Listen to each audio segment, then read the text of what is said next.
The emergency alarms cut through the usual hum of medical station zenith, 7 like a knife. Red lights flashed in rotating patterns along the corridor walls, and the automated voice kept repeating the same message over and over. Critical incoming. All medical personnel to Bay 3. Critical incoming. Dr. Rachel Walsh had been checking on a recovering patient when the alarm started. She dropped what she was doing and jogged toward the main medical bay, her shoes squeaking against the polished floor. Around her, other doctors and nurses were doing the same thing, all converging on the emergency entrance. The bay doors hissed open with a pneumatic whoosh, and the transport ship's medical team rushed in, pushing a hover gurney between them. Rachel positioned herself near the receiving area, ready to help with whatever trauma case was coming in. She'd seen plenty during her 2 years on the station. Radiation burns, decompression injuries, exotic alien diseases that had no Earth equivalent. She thought she was ready for anything. She was wrong. The moment the patient came into full view, the entire medical bay went dead silent. Even the nurses who'd been prepping surgical equipment stopped mid-motion, their hands frozen in the air. The creature on the gurney was absolutely massive. Easily 12 feet from head to tail, its body covered in scales so black they seemed to absorb the light around them. Not just dark, but actually pulling in the illumination from the overhead fixtures, creating a pocket of shadow that moved with it. The scales had a strange texture, almost like volcanic glass, with occasional flickers of deep purple running beneath the surface like veins of lightning frozen in stone. But the scales weren't the worst part. Not even close. The creature had multiple eyes, 6 that Rachel could count, arranged in 2 rows along its elongated skull. Each eye glowed with an inner light, pale blue and cold like distant stars in the void of space. Crystalline teeth jutted from jaws that could easily swallow a full-grown human whole, each tooth translucent and sharp as a surgical scalpel.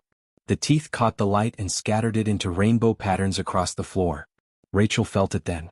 The whispers. They started as a pressure behind her eyes, then became voices. Not voices she heard with her ears, but voices that spoke directly into her brain. They were ancient and primal, bypassing all rational thought and speaking straight to the oldest parts of her mind. The parts that still remembered what it was like to be prey. Predator. Danger. Run. Run now. Every instinct in her body screamed at her to back away. Her heart rate spiked. Her palms got sweaty. The hair on the back of her neck stood straight up. Sweet mercy, someone whispered. That's a Draxathy. Dr. Krell, the station's chief surgeon and a Venlari with distinctive blue skin and 4 arms, had gone completely pale. His usual confident posture had collapsed into something hunched and defensive. A void dragon, he breathed, and his translator couldn't quite hide the tremor in his voice. The creature lay bleeding on the hover gurney and Rachel could see the injuries now. Chunks of twisted metal were embedded in its chest, near where she assumed vital organs would be. Dark blood, almost purple in color, oozed from the wounds and dripped onto the gurney with a hissing sound, like it was corrosive or acidic. The creature's breathing came in labored, rattling gasps that sounded like wind through a broken pipe. Rachel's medical training kicked in, cutting through the fear. This was a patient. A living being who was dying right in front of them. Someone prepped for surgery, she called out, already moving toward the gurney. Her voice sounded steadier than she felt. We need to get those shrapnel pieces out before they shift and cause more damage. No. Dr. Krell's voice was firm, almost sharp. He held up one hand to stop her. Dr. Walsh, we can't. The psychic pressure. None of us can work under those conditions. You feel it, don't you? That's the Draxathy fear aura. It's biological. Evolutionary. They can't turn it off. Rachel did feel it. The whispers were getting louder now, more insistent. Her legs wanted to carry her away from the creature, away from the danger. But she forced herself to stand still. Around the room she watched as every single alien doctor took a step back. Then another.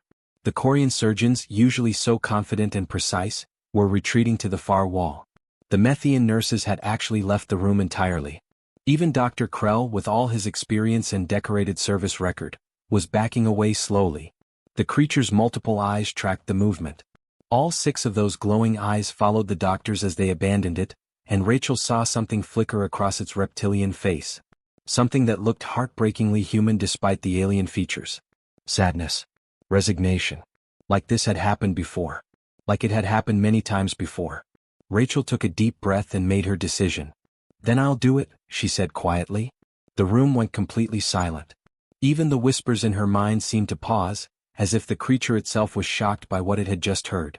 Dr. Krell moved forward quickly, positioning himself between Rachel and the dying creature. His forearms spread wide in a blocking gesture, and his usually calm demeanor had completely cracked. Rachel had never seen the chief surgeon look this rattled before. "Dr. Walsh, you don't understand what you're offering here," Krell said, and his translator was actually struggling to keep up with his panicked tone. The device kept glitching, switching between languages before settling back on standard. Draxathi's psychic emanations trigger fear responses in all sentient species. It's not just uncomfortable.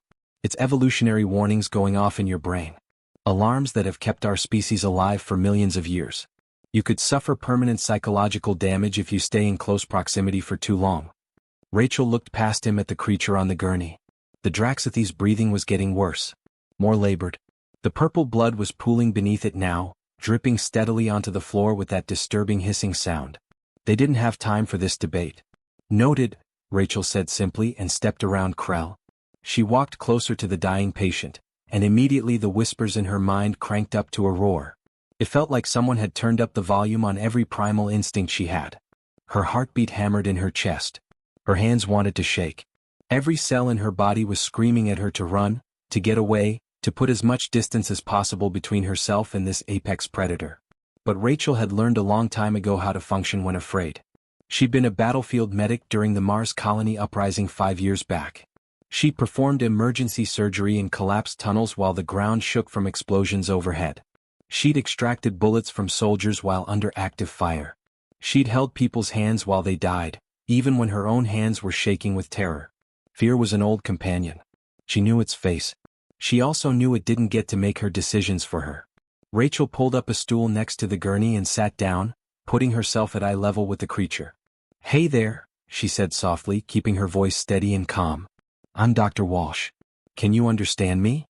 For a moment nothing happened. Then the creature's largest eye, the one in the center of its skull, rotated to focus directly on her. The eye was the size of her fist, glowing with that eerie pale blue light. Up close she could see patterns in the glow, like auroras dancing across ice. A voice filled her mind. Not the whispers this time, but an actual voice. Deep and rumbling like distant thunder, but weak. So weak she almost missed it. "You do not flee?" The voice carried genuine confusion. Maybe even disbelief. Like the creature couldn't process what it was seeing. "Nope," Rachel said, already reaching for her medical scanner. "I'm a doctor. You're hurt. That's all that matters right now."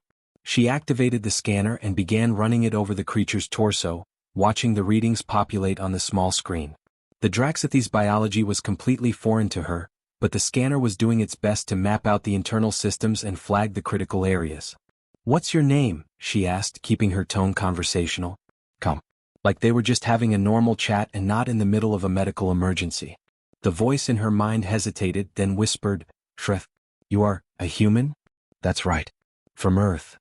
Rachel studied the scanner readings, her trained eyes picking out the problem areas. 3 pieces of shrapnel, all of them jagged and toxic-looking. One was lodged dangerously close to what the scanner was identifying as a primary heart. Draxathy apparently had 2 hearts, which was actually good news. Redundancy meant she had a better chance of keeping SS Reth alive during surgery. "I've been working on this station for about 2 years now. Seen a lot of interesting cases, but I'll admit you're my first Draxathy patient." She glanced up at those multiple glowing eyes and offered a small smile.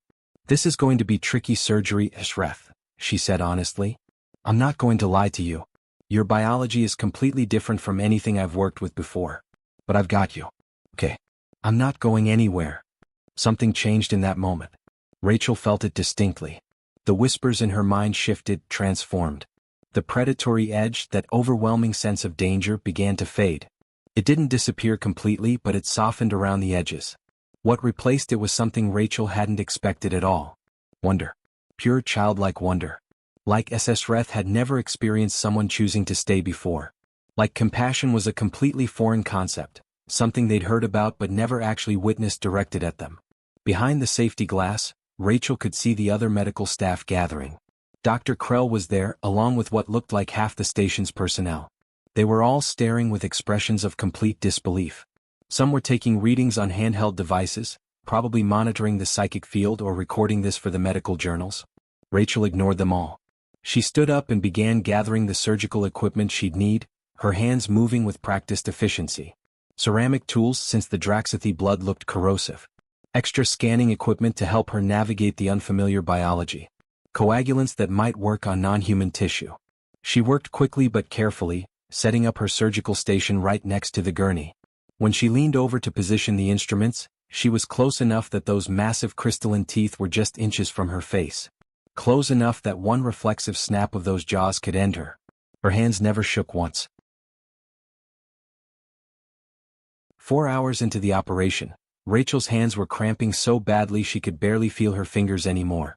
Her back ached from hunching over the surgical table. Sweat dripped down her temples despite the cool temperature they kept the medical bay at. But she didn't stop. Couldn't stop. Draxathy biology was like nothing she'd ever encountered in medical school or during her years of practice. Nothing had prepared her for this. The blood was the first problem.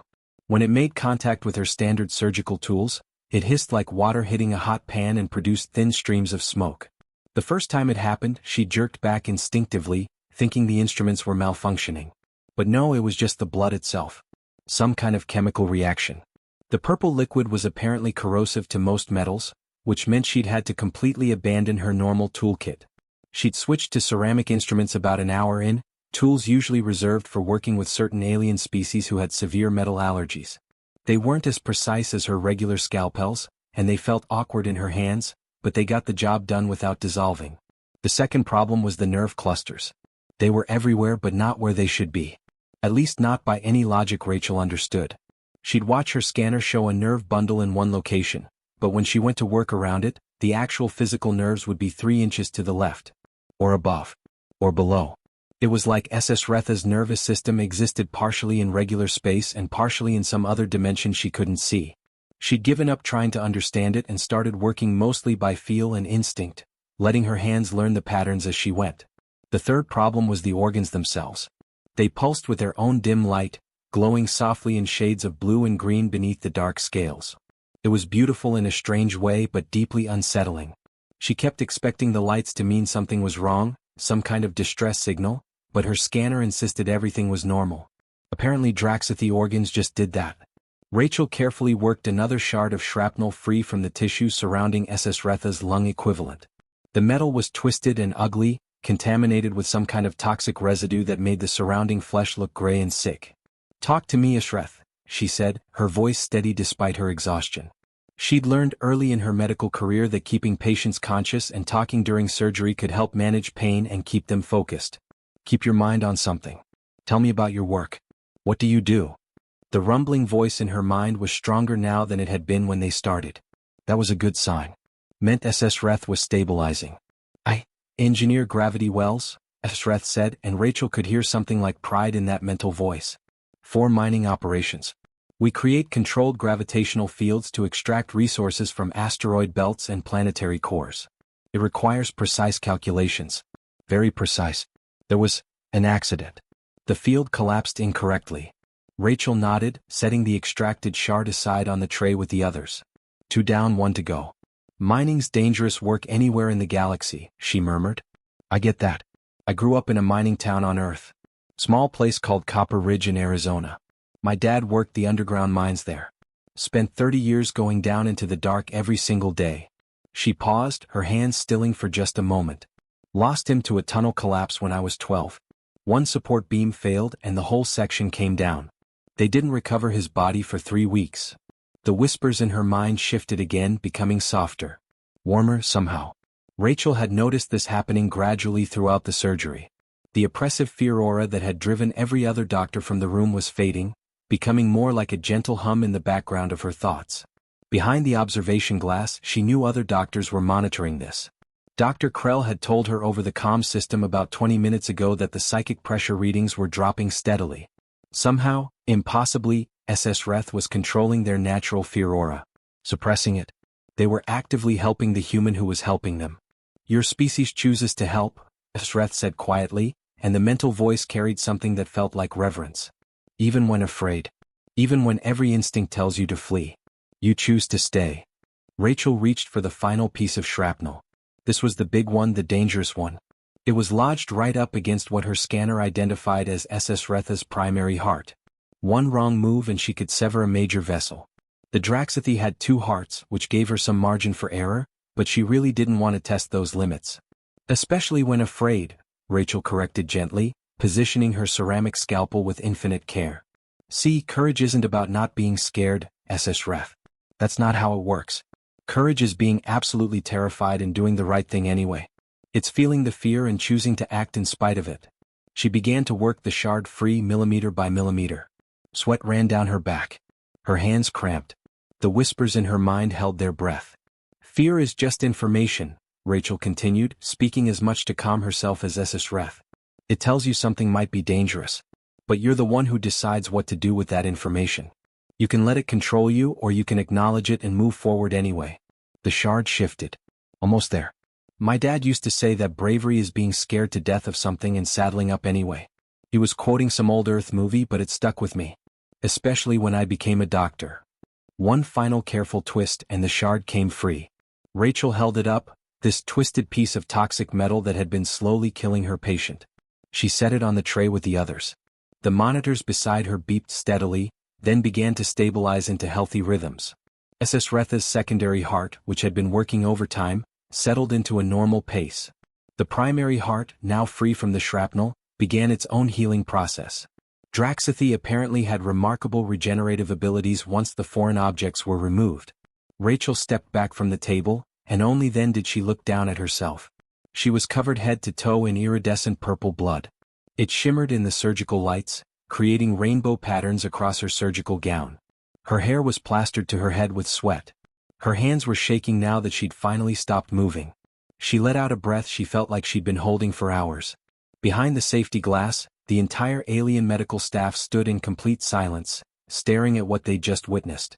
A human doctor, alone, had just successfully performed surgery on a creature that terrified every other species in known space.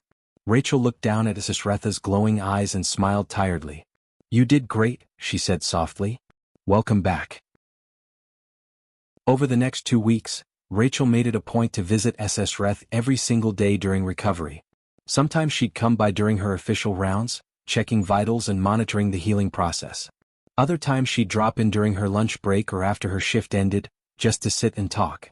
The Draxathy had specifically requested her presence, and the reason wasn't what Rachel initially thought. SS Reth explained it one afternoon, their mental voice careful and measured. "The others can treat me now," SS Reth said. "I have learned to suppress my fear aura better. They do not flee anymore. But you are different. When the others look at me, I can feel their fear beneath the surface. They control it, yes. They are professional. But it is there. A small flinch. A hesitation. They cannot help it." Rachel looked up from the medical chart she was reviewing. "But not with me?" "Not with you," Esreth confirmed. "You look at me and see a patient. Just a patient. There is no fear hidden behind your eyes. No instinct telling you to maintain distance. You sit close. You touch my scales when checking the surgical sites. You treat me as you would treat anyone." Rachel hadn't really thought about it that way, but SS Reth was right. She'd been checking the healing wounds directly with her hands, running her fingers along the edges to feel for any swelling or heat that might indicate infection. It was standard procedure for her. She'd never considered that other doctors might be too uncomfortable to do the same. One evening, about 10 days into recovery, SS Reth said something that changed Rachel's entire understanding of their species. "We are lonely," SS Reth admitted, their voice so quiet in Rachel's mind that she almost missed it. "My people, the Draxathy. Our evolution made us powerful. We became apex predators on our world. We survived where others did not. But that same evolution made us isolated. Other species cannot bear to be near us for long. They try. Some are better at hiding their fear than others. But it is always there. Always." Rachel set down her datapad and pulled her chair closer to the recovery pod. The transparent surface hummed softly, maintaining the optimal healing environment inside. "That sounds exhausting," she said honestly. "Always knowing that everyone around you is afraid. Never being able to just exist without causing that reaction. It is why most Draxathy choose solitary work," SS Reth explained. "Engineering, remote research, mining operations in deep space. We contribute to galactic society, but we do so from a distance. It is easier that way. For everyone." Rachel was quiet for a moment, processing this. Then she leaned back in her chair and crossed her arms. Humans understand something about that, she said. We were quarantined from galactic society for 50 years because everyone thought we were too violent, too unpredictable. We came from Earth, which apparently is classified as a death world. Heavy gravity, extreme weather, predators everywhere, diseases that evolved alongside us. The other species took one look at human history, all our wars and conflicts, and decided we were dangerous. As Sretha's largest eye rotated to focus on her more intently. They called us mad apes from a death world, Rachel continued, a slight smile on her face. Said we were too aggressive, too emotional, too irrational to be trusted in civilized space. We had to prove ourselves over and over. Had to show that we could be peaceful, that we could cooperate, that we weren't going to start fights everywhere we went. Yet you extended compassion to me, Ashreth said. What? When your own species knows what it is like to be feared, why did you not fear me as well? Rachel considered the question carefully. It deserved a real answer, not just a simple platitude. Because I took an oath when I became a doctor, she said finally. Every patient deserves care, regardless of what they look like or what my instincts tell me. That oath doesn't have exceptions. It doesn't say, treat everyone except the scary ones or help people unless you're afraid. It's absolute. She paused then smiled. And because, honestly, I've met plenty of humans who were way scarier than you. Some of the meanest looking, most intimidating people I've ever known turned out to be the kindest once you got to know them. My uncle looked like he could rip someone's head off with his bare hands, had scars all over, never smiled. Turned out he volunteered at an animal shelter every weekend and cried during sad movies. You can't judge people by their exterior. Or by what your instincts tell you at first glance. The whispers in her mind changed texture, becoming warm and light. It took Rachel a moment to realize what she was feeling. Laughter. Ashreth was laughing. Your species is strange, Ashreth said, but there was affection in the words. Wonderful and strange. Word of Rachel's successful surgery spread through medical station Zenith, 7 like wildfire, then jumped to other stations, then to planetary medical facilities, and finally across entire sectors of space. Within a week, Rachel was getting interview requests from xenopsychology departments at 3 different universities. Medical journals wanted to publish case studies. News networks wanted to do features on the human doctor who operated on a void dragon.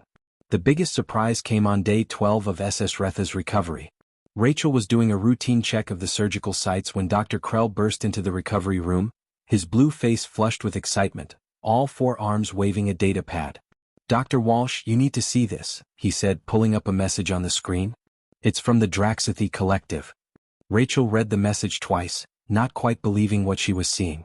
The Draxathy Collective, which had maintained minimal contact with galactic society for over 60 years, which was notoriously reclusive and avoided diplomatic channels, had sent an official communication. They wanted to meet her. The human doctor who saw past the fear. They wanted to talk about possibilities. About change. About hope. Sretha's voice filled Rachel's mind, heavy with emotion she couldn't quite identify. You have given my people something precious, Sreth said quietly. Something we had almost forgotten we could have. You have given us hope. Retry 3 months later, Rachel found herself standing backstage at the Galactic Medical Conference, trying not to throw up from nerves. She performed surgery on a creature that terrified the entire galaxy, but public speaking still made her stomach flip. You will do well, Sretha's voice rumbled in her mind. The Draxathy stood beside her, their massive forms somehow managing to look reassuring despite being 12 feet of obsidian scales and crystalline teeth. You speak truth. Truth does not require fancy words. Rachel took a deep breath and walked onto the stage.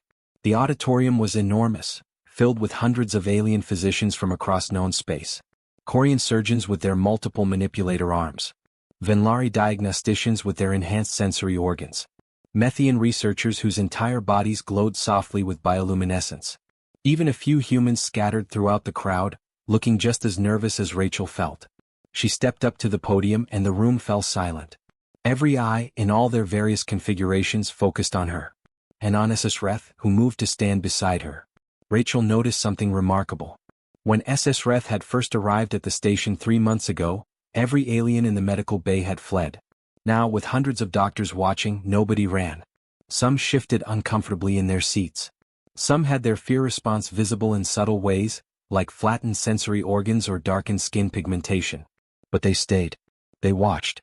They listened. Sreth had learned to control their fear aura even better over the past months, keeping it muted to a manageable level. And Rachel's calm presence beside them seemed to help everyone else stay calm too. "Thank you for having me," Rachel began, her voice amplified across the massive space. "I'm here to propose something that many of you will think is crazy. But I'm asking you to hear me out." She activated the holographic display behind her, showing medical statistics and response time data. "I'm proposing human Draxathy medical partnerships," she said clearly. "Joint training programs. Integrated trauma response teams. My species working alongside the Draxathy to create the most effective emergency medical units in known space." The murmurs started immediately. Skeptical whispers in dozens of languages, translated into standard through various devices. Rachel saw several doctors shaking their heads. "I know what you're thinking," Rachel continued. "Humans are relatively new to galactic medicine. The Draxathy are feared across every sector. How could this possibly work?" She pulled up another display showing brain scan comparisons. "Here's the thing.